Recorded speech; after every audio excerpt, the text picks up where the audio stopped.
Tatlong pinakakaraniwang bagay na madalas nag-o-overthink ang tao.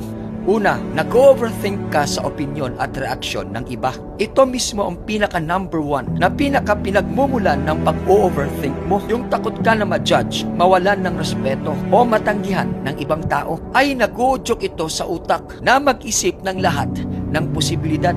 Pangalawa, nag-overthink ka sa mga nakaraang pagkakamali. Ang utak mo ay bumabalik sa mga sandaling nagdudulot sa iyo ng kahihiyan, sakit o pagkabigo. Ito ay parang sirang plaka na paulit-ulit na itinutugtog ang pinakamasamang eksena sa buhay mo. At pangatlo, nag-overthink ka sa mga posibleng problema sa hinaharap. Ito yung mga what if scenario na hindi pa naman nangyayari, pero ang utak mo ay naghahanda na para sa pinakamasamang kalalabasan at para protektahan ang sarili mo. Kaibigan, isa lang ang dahilan kung bakit ka nag-overthink. Ito ay gusto mong i-control ang mga bagay na hindi naman saklaw sa iyong kakayanan. Kaya naman itong bagong taon, laging isaisip na hindi lahat ng bagay ay makukontrol mo. Kaya sa halip na mag-overthink ka, ito na lang ang gawin mo. Ang sabi sa 1 Peter 5 verse 7, inyong ilagak sa Diyos ang lahat ng inyong kabalisahan sapagkat siya'y nagmamalasakit sa inyo.